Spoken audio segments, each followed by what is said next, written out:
That's good. I have it right now with 102 as well as psych. I don't know what the heck I was thinking because who do you have? Who? Dr. Ratcliffe for microbiology. I've never met him. My butt. Yeah. You didn't have him? Oh, I did. You did. But I've never known a man who loved bacteria as much as this guy Oh, does. I know. And He's you so- should see me now. Ever since I asked you what the key is, he tries to trick you up. Yeah. It's not what's in that PowerPoint. It's Yeah, what he says. Yeah, Ratcliffe, what he says. Record him. If he goes on a tangent about his wife has certain receptors in her throat, and he has receptors in his throat that can pick up on cold stuff, and his wife has more receptors in her stomach or something, that will be on your exam. Yeah. Because I remember that. I still remember him talking about it because I remember seeing it. So I don't know which one it is, but. He is definitely giving me a run for my money. Oh, I know. Yeah, but I finally have because I studied that last exam. It was 4 chapters. I know. I studied for 21 hours and I still got a 54. I was like, how does that happen? Oh my, yeah. So I I pay went to attention. him. Don't look at that review sheet. Yeah, no. It's awful what he says. Because what I've noticed is a lot of people miss out on lecture, not just that class, and they go to lab. That class, you better have your butt in the seat for a lecture, is what I've noticed. That one you don't want to miss. Because that's where his tests come from, is that lecture. Yep. It's not from PowerPoints or anything like that. Yeah. And the labs are really difficult to understand stuff, but if you go do his tutoring, you just sit down for 10 minutes, he will pretty much point things out. He'll be like, well, he opens up like a nut. Yeah, I do. Because if you go in front of class before class, he won't say hardly anything to you. But if you go to his tutoring, let me know.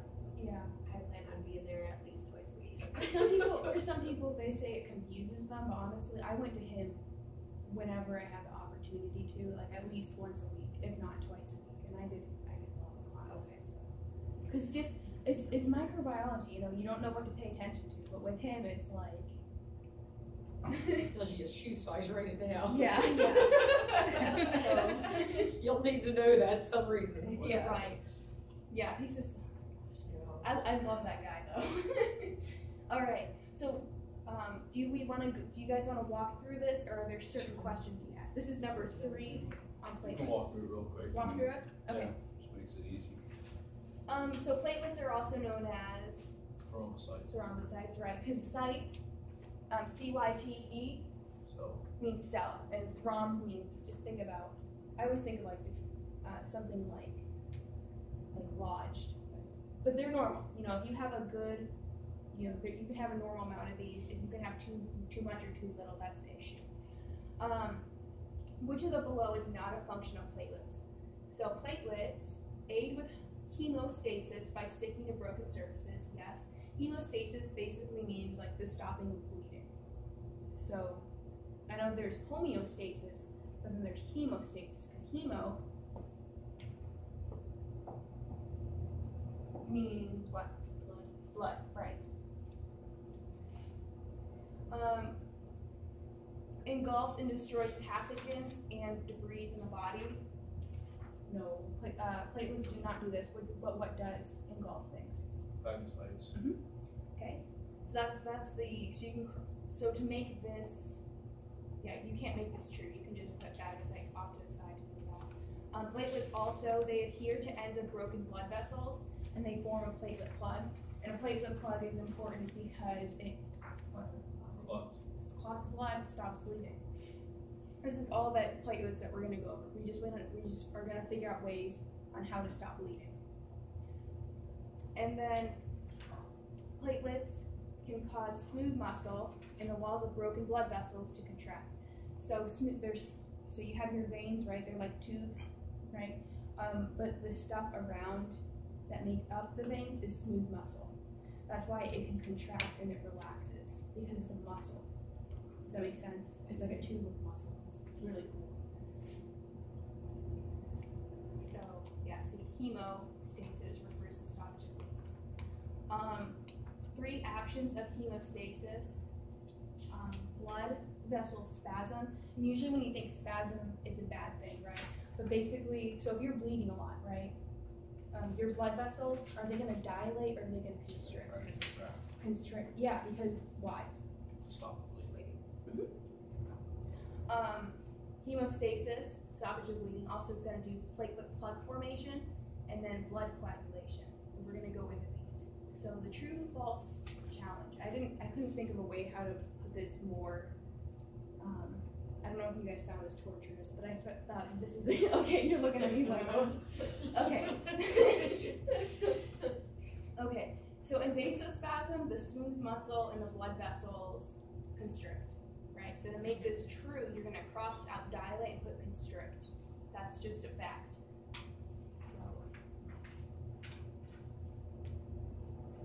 So this first section we're going to go over goes over vasospasm, vasoconstriction.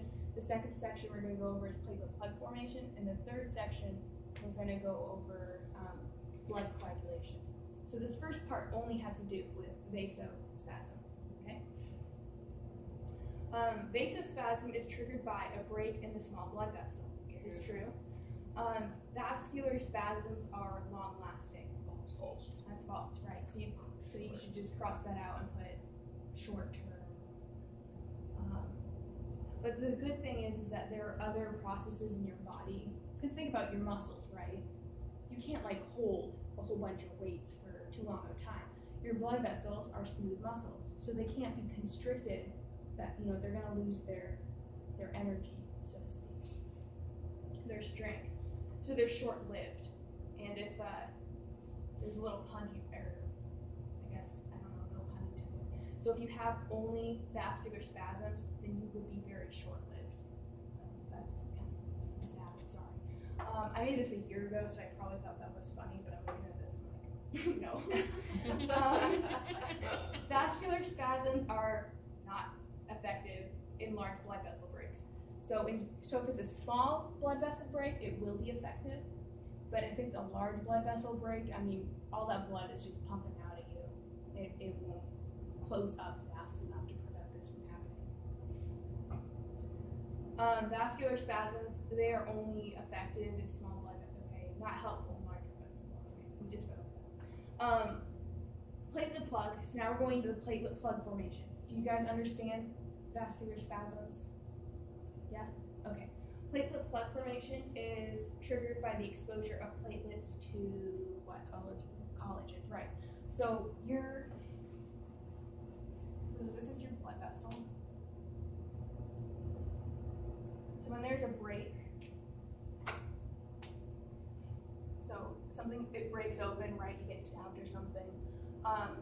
Platelets kind of come outside the blood vessel, and they sense the collagen that's outside of it. So when they sense this collagen, they're like, that shouldn't be there. So they start going to action and they start forming the platelet plug. Does that make sense? Okay. Platelets know that collagen should not be exposed to the bloodstream. So that's what would trigger it, is collagen. Platelets stop bleeding by forming a physical barrier, which is true, because platelets will then come along and they will try to patch this up, because they're trying to make a plug to prevent bleeding from getting out. So that is platelet plug. You guys understand it? Okay, so platelets are basically like barriers. It's kind of like watching, if you've ever watched Nat Geo or something, they have a story about ants or something where like ants swarm to cross a bridge. They just continue piling on top of each other until they form the bridge. That's kind of how I remember the platelets. They go to where and they just stack on top of each other. And it just starts stacking on top of each other. That is really wild. Wow, I didn't know ants did that. You'll have to Google that. I will. So okay, kids so watching Nat Geo. You're overruled.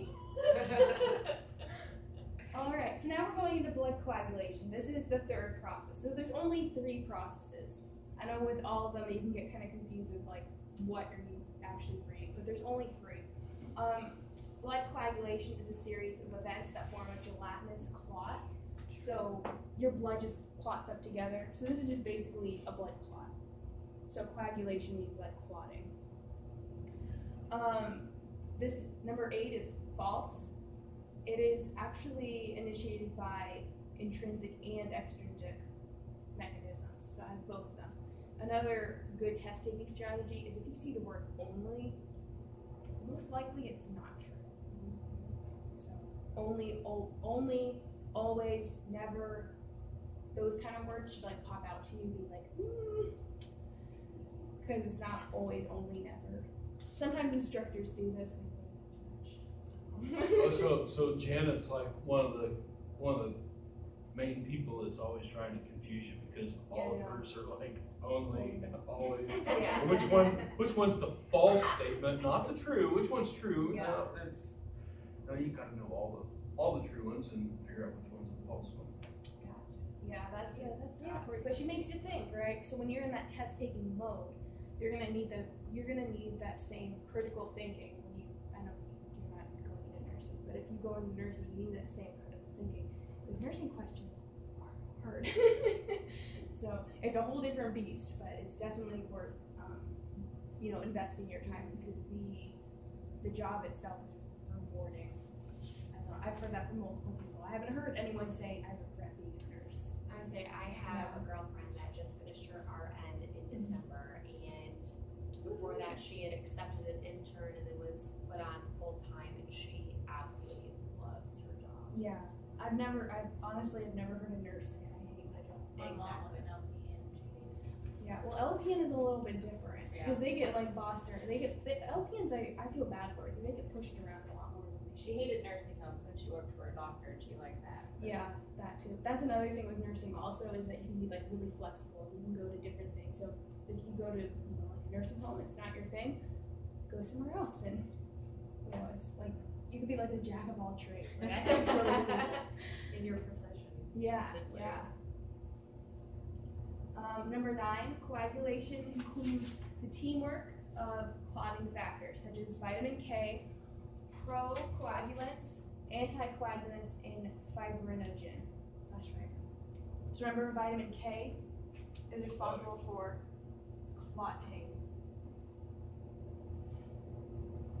Right, clotting, vitamin K. And then the next one is false. Vitamin K is not the only important clotting factor. All the clotting factors need to work together. So it's like a society in your blood. Not one of them is more important than the other. They all need to work together to maintain hemostasis, which means stoppage of bleeding. Coagulation. So number 11, coagulation depends on the balance between pro and anticoagulants. So a procoagulant, what would that do? What would it do to clotting? So would clotting increase or decrease? It would increase the It's clotting. promoting coagulation, so it's promoting the blood clot.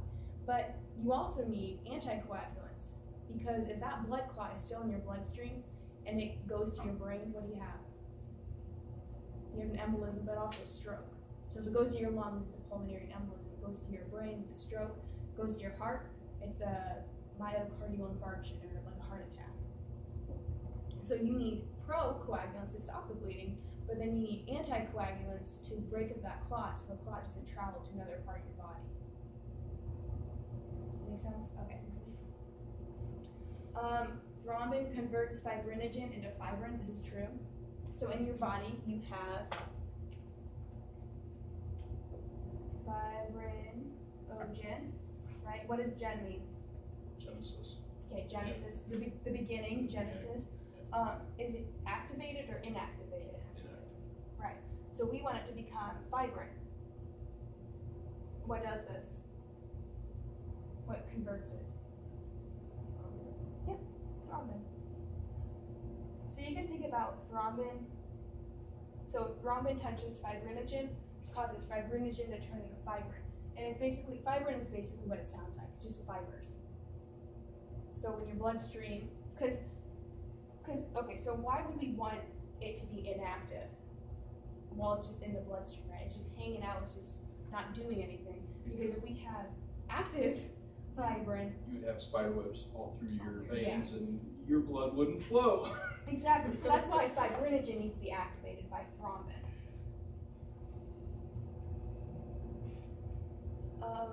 The number 13, the formation of a blood clot is an example of a negative feedback mechanism. False. This is false. It's a positive feedback, right? So the more bleeding that you have, the more your blood is going to stack, the more your platelets, are going to stack on top of each other. The more platelets there are, the more platelets that are going to stack until when? When does it stop? So like, yeah, till it's closed. Yeah, exactly. It just sounds too simple. I know. So. Yeah, so it's gonna keep positive feedback. It's gonna keep reinforcing itself. The more of them that become activated, the more they're gonna stack. But when it becomes closed, then they stop. Mission accomplished. Great. So it's a positive feedback mechanism. What do you guys remember? What negative feedback is? Once you have enough, it stops. Yep. And if it gets too low, then it starts rebuilding itself until it gets enough, and then it stops again. Yeah, and we don't want that when we're bleeding. We want as much platelets as possible, right? We don't want to stop it, or as much blood coagulation as possible. We don't want to stop it until bleeding is done. So positive feedback. This one is just an opinionated one, but if you had to choose between your favorite method of hemostasis, it would be vascular spasms. This is false. Vascular spasms are short-lived. If you only depended on vascular spasm in your blood, you would be short-lived. The platelet plug, it's nice and simple, but it's not the most effective way of homeostasis. So the platelet plug is nice because it clots things off, but it's not most effective because this can break again, right? So the most important method is blood coagulation. So the formation of a blood clot is like the strongest thing that your body can do. So if you sever an artery or something, you want your body to do blood coagulation because that is the most vital to your body. So in 15 through 17, we're going to do fill in the blank. Vasospasm action constricts blood vessels. Okay, platelet plug is the physical barrier, and coagulation is blood clot. So let's go over here. So think of vasospasm. So you see vaso, vessel, right? Talking about the vessel, the V's and the B's. Platelet plug, physical barrier. So platelet, physical, like it's an actual barrier that goes through, like with the ants. It's really good. I like that. And the coagulation with the C, it looks like clot. So that helps you remember it a little bit better. Label this as intrinsic or extrinsic. So there's different ways in which your body is triggered to form to have any of these methods of vasospasm, coagulation, or platelet plug formation. And there's intrinsic factors and extrinsic factors. So for the first one, does that make sense why that is? Okay. So the first one, when blood comes in contact with damaged tissue outside the blood vessels, remember how I have that drawn over here? This is your blood vessel. So when damaged tissue comes in contact with damaged blood vessel, or I don't know what it says, but when it comes in contact with something outside the blood vessel, it's going to trigger extrinsic factors, right? Because EX is outside. Yeah. So you think about like exit, right?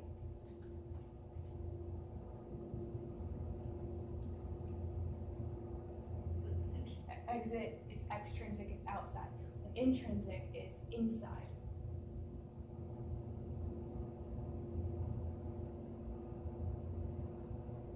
Maybe I should do these in different colors. Okay. Let's do that. So I'm gonna make the inside ones red. Okay. So an extrinsic one is when it comes in contact with damaged tissue, right? And what is outside of a blood vessel? went over this earlier. College. Yeah, yep, there you go. And then when blood comes in contact with foreign substances, also you can get collagen in your blood, it can start, so if something is inside of your blood, that's going to be intrinsic, inside your blood. Stimulated by Hageman factor, this is inside the blood, so I don't know how you can just know it's intrinsic, Hageman's factor, while the extrinsic is stimulated by tissue thromboplasmin, right? It's in the tissues. So tissue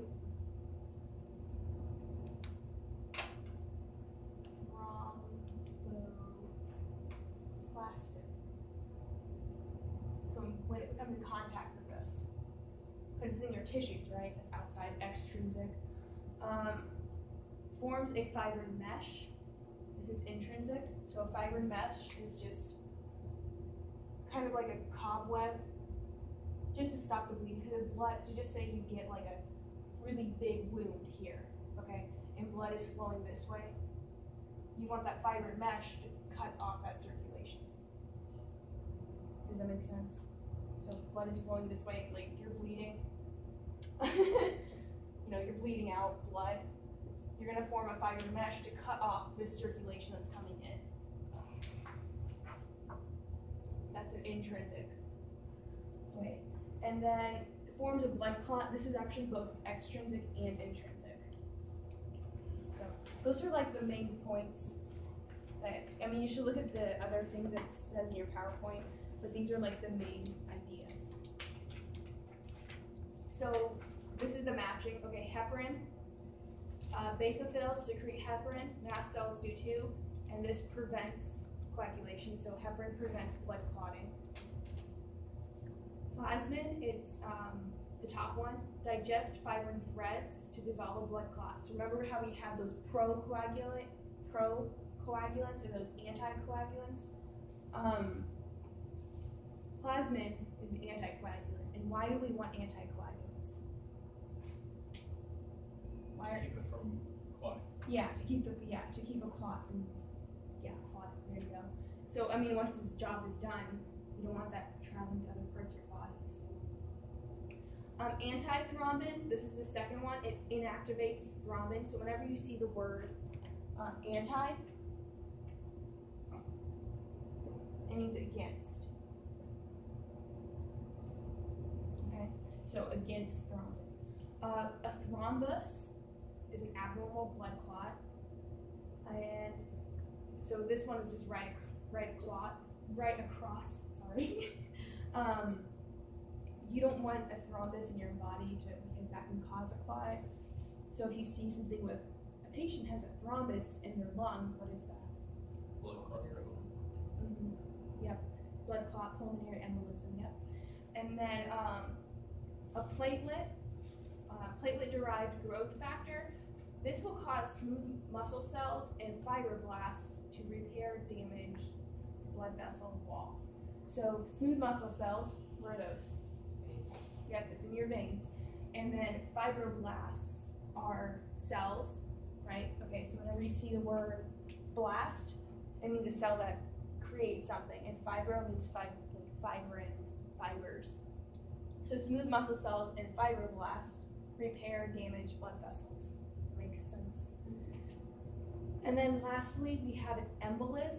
This is just a moving blood clot. So an embolus could be, it could be like a blood clot.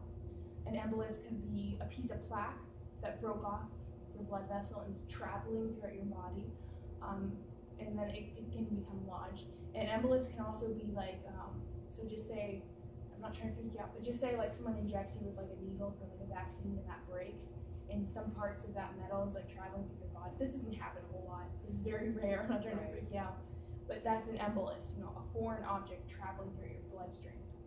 Well, a thrombus is just a blood clot. It's just a clot that shouldn't be there. A thrombus is more. A thrombus happens over time. Happens from plaque buildup. An embolus is if that plaque breaks off. Does that make sense? Okay. That's worksheet number 2.